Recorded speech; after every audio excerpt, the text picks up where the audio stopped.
Welcome, and thank you for joining for another whiskey review. Today, Dustin, we're going back to one of our favorite sherried whiskeys, the GlenDronach, this time the 1994 20-year-old PX, selected by our friends at the Whiskey World. And then approved by the Malted Man Cave. Yes.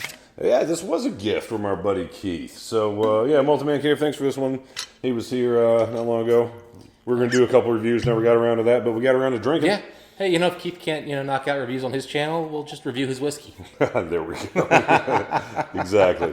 Keith knows how much I really like the PX GlenDronach, so when he said he picked this up, I was pretty excited. Sake of transparency, this one was put in the barrel back in 94 on 710 and bottled in July of 2015, making it 20 years old. This is barrel 3199.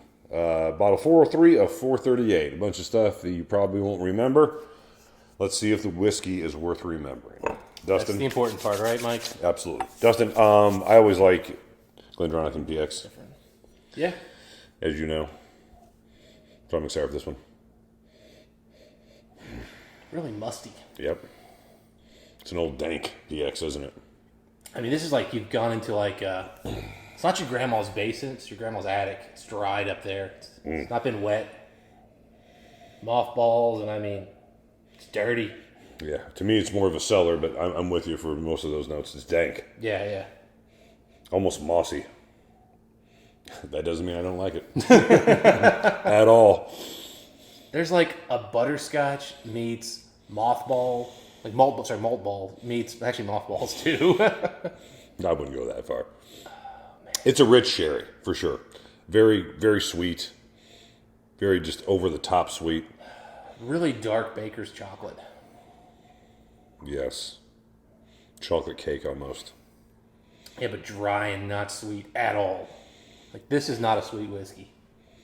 I mean, there's some sweetness to it, but yeah, not what you would typically think out of a juicy sherry GlenDronach. It is not PX. When you're thinking PX, this is not PX sweetness. It's a little chalky. It's a little more of a dry sweetness. This reminds me more of a really drying, the actual wines, an Oloroso sherry. Not, a sherry finish, but actually an Oloroso sherry. Or a PX, sherry where it's very dry. Which I tend to like the drier wines myself, so that's not a bad thing either, again. Sticky sweetness. Man, that's weird. Hey, but, after a minute, there's that coal note. That's how you know you got a good one. Oh, the coal's definitely in there. That's why I say it's more a basement. And I'm actually kind of surprised that this 20-year, this was... oh, no, okay, this is kind of vintage. This is a 2015 bottle. Okay, that explains it. Because I was like, man, I thought 20 years would be probably getting out of the coal range, but no, this is old. Yeah, it's a 94. Yeah. Yeah, dank, dark whiskey. Dark chocolates, dark fudge, coal, basement. But again, it's that malt ball butterscotchy thing going on that really makes it different. Almost like a honey gone bad, almost. Maybe not gone bad. Maybe just overly sugared and brown sugar. Maybe it's like a dried out honeycomb. The actual comb that came out of it. I'm going in. Yeah, this is different.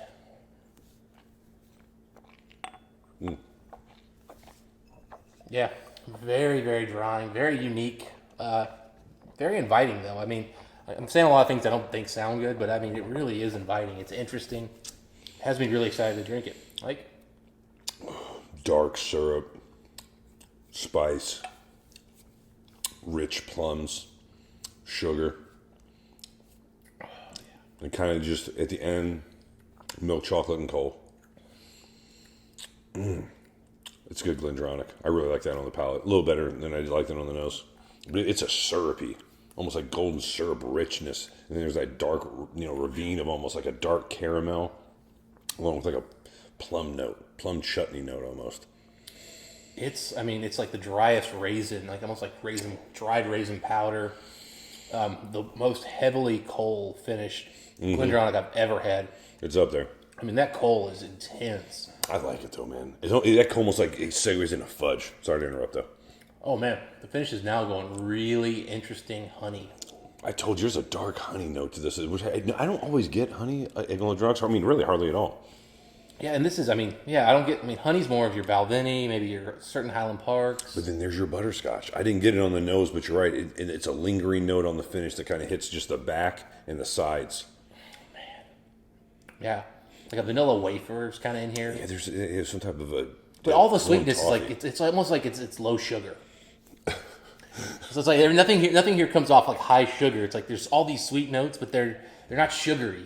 A little thin, a little hollow, hollow. No, I don't think because it's got that coal note. It's just again, it's like they were all stored in a basement and they've taken on this characteristic that just has taken some of like the overtly sweetness that kind of subdued it and given it this really rich, complex. Man, I'll tap more of that so I put some water in it. Yeah, I drink heavy. Yeah, no doubt. I was like, man, I need to really try this thing. Yeah, no problem. Yeah. I tell you what, the viscosity on this one, and forgive me, I forgot to mention the ABV at the beginning of the video. It's 56 even. Okay, that explains it because I was. Yeah, but I mean, not crazy. I mean, that's not an unheard of ABV for GlenDronach at all. Well, because with some of these, I mean, I've got a 25 that barely broke the 50% marker. It might be like 49.9 or something. It's a higher one. I've got like a 26-year-old that's lower than this. This has got some good kick, and I wasn't sure where that was coming from. But I tell you what, even with this long linger, just after it's been done a minute or so, it almost comes. I mean, it gets chalky again. Mm-hmm. Like it almost dries and breaks up like brittle. Ooh. But there is just this level of cocoa, just with a little bit of vanilla left over. Just the vanilla just kind of dabbled on the top. What is this? So it got sweeter, but there is this, and I'm trying to think. This is like one of those like really interesting kind of chocolate. It's some kind of like, I've had something like this before on the nose, but I can't think of what it is. I mean, it's unique. To me, it is a rich milk chocolate with caramel. It's all like a Ferrero Rocher. Like my girl likes those things, like little the candies, the ones that kind of unwrap on the sides. And it's very much like that, like a really nice milk chocolate with like a caramel fudge center, but with just a little bit of that dirty coal at the end. I was kind of thinking like a Rolo or something. Sure, we're definitely, same thing. But again, you're right. Like the coal's in there, and I've had something that gave me that like combination of kind of like not dank, but cellared like chocolate caramel, where it just kind of had this like old dunnage kind of thing going on. Like it's earthy. Mm-hmm. It's a good one, man. I have never been disappointed with a PX GlenDronach single cask. You even enjoyed, like, I think you had a 13 year that you really 13, enjoyed. 11. I really enjoyed the 13. Yeah. I had 11. I really liked that one, too. But that 13, man, I think I got a second bottle of that. I was that impressed with that bottle. Because that was... Yeah, that was a bottle that just never seemed to leave your shelf over there. I was like, how are you still... Because I know you drink this thing. I did get two. But yeah, that was another good... I think that was another one I picked up at Whiskey World. That's where we're doing little glasses with them there. So that's where we got this bottle. I think that was a store pick. But it was like, $126. Whiskey World for $9.99 a month. Your name could be here. We could drink all our whiskey out of these glasses. Yeah, it's a good service. Anyway, it was another good pick by them. And what I like about store picks is off profile. This is so off profile. Well, it's so recognizable. Like if you gave me this blind, I would know it's GlenDronach. I would have so much trouble figuring out what the hell's going on with the cask initially on this one. I think I'd get GlenDronach because of that coal note. Sure, and that's exactly what I'm talking about. But man, I would be like, what the heck is this? And I wouldn't be able to guess the age. I wouldn't even try. I'd just be like, I don't know, man. It's not young. Yeah, GlenDronach's funny that way. A lot of with the single cask, it can be a 19-year-old, it could be a 31-year-old. They all smell age-wise relatively similar. Getting sweet oak now. But another great job. But again, that's what I like about these single casks. They take it in a direction maybe GlenDronach wouldn't take it. Mm-hmm. And you're right, this is a little bit different. A little bit different. And I like it. This is a distillery, especially the old distillate, that I want to experience as many ways as I possibly can. And like our buddy Keith said, I'm going to grab as many of these as I can before it's a different whiskey. Yeah. I mean, this has got it's got the Billy Walker name and everything on the back of this one. Yeah, it's coming. You know it's coming. Chill filter, all that. All the good stuff. Just kidding. What are you picking up? All the quality casks are going to be used for their 18s and 21s. Man, water, I mean, again, brought the sweetness out in the palate. Mm-hmm. It brought out more of the PX. Although, I'll be honest, Mike, it's actually giving me more more Oloroso notes. The chocolate, yeah, I Yeah, agree. because it's bringing that chocolate in. I mean, honestly, agree. it's kind of coming off 50-50. Like, if you told me they blended some Oloroso and some PX and they just went with some, like... If you told me there was a 28-year-old PX and it was a 20-year-old Oloroso, I believe you. I'd believe you. I'd be like, that sounds right. If you just told me it was on roast, I'd believe you. There's that much of a... And again, I'm not saying I never get chocolate out of PX. I do. But not just the level of it. Usually I think Oloroso. I'm not getting that sticky PX note on the finish that I usually get. Agreed. Like, it's not here. Even though it's chalky, it's not necessary. There's a part on the nose that was kind of sticky, but on the palate, it's not sticky at all. And that's what I usually get from GlenDronach and PX cast together. It's so dry. It's uniquely dry and dirty, sooty, earthy, but like again, in such a wonderful way. I mean, this is this is like our fourth whiskey today, Mike. They have all been distinctly different. Yes. We haven't had a bad whiskey today. Nope. I'd argue we've not even had a good whiskey today. We've had very good to quite good. And this right now might be my favorite whiskey of the day. Enjoyment, I don't know what I would put ahead of it. So, obviously, that leads to our next question. Where are you at as far as a whiskey score here? I can first if you want. Go for it, man. I'm debating two numbers. I'm always, these are always, for the most part, 88s and 91s for me. And I'm in that range like always. I'm between 88 and a 90. I really enjoy this whiskey. I think it's a different take on it. I'm going to go ahead and say 89. I really enjoy the whiskey for what Keith and I picked up for it. I would pick it up for that. I would have a couple of bottles of this. It's an interesting take. And more than anything, I will say this, which is the greatest compliment I can give it at this point. I'll remember this whiskey. I think Keith paid a pretty decent premium on this one. I don't know. I thought he was getting close to 4 on this one. Really? Yeah. No, I'm still at 89. Still changes nothing. My point being is 89, $400. I am gonna go higher, Mike. I've been between 90 and 91 on this one, and I gotta say, this is just not gonna be the cup of tea for a large portion of your sherry whiskey drinkers, and so for me, that means probably gonna put it at the 90. But, we're kicking around the same. But again, my enjoyment here might be 91. Yeah, my enjoyment of the whiskey is higher. I'm just talking about overall whiskey score. It's a little unbalanced, especially for what this is. Yeah, I don't think people want that much of the charcoal character.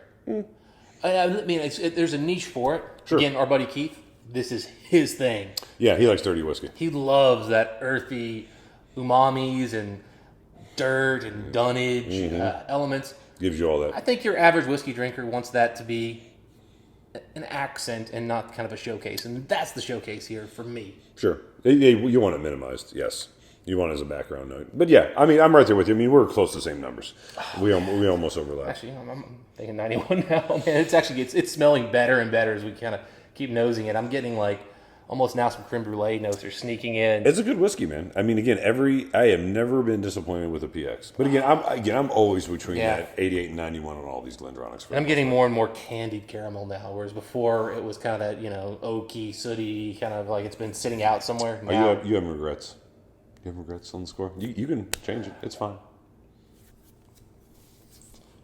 No one's going to be mad at you. If you want to call it a 91, Dustin, call it a 91. Let's go 91, Mike. I'm not calling it a 91. Hey, you don't have to. We've been disagreeing all day. Yeah, I know. It's just like, I just needed to get more aggressively different than Mike.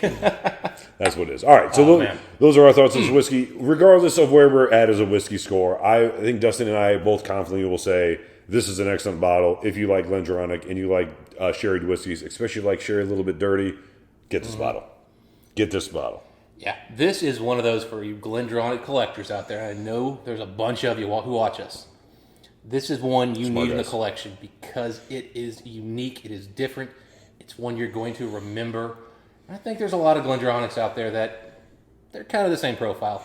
This one is distinctly different, and that's why I recommend it. Agreed. Whiskey roll ones are always kind of weird to get your hands on, but again, I like it. Yeah. Those are our thoughts on the whiskey. If you guys had a chance to try this one, cast number 3199 from the Whiskey World. Like to know your thoughts on this one. Did you find it as aggressive with the charcoal note? And did you find it as dirty as we did? Because it was dirty at the beginning. It's dirty at the end. Oh, yeah. This was a fun take on GlenDronach. I'm glad we had a chance to try it. So thanks once again to our good buddy Keith. And until next time, Dustin, what do we wish the folks? Happy dirty drinking. We'll see you then.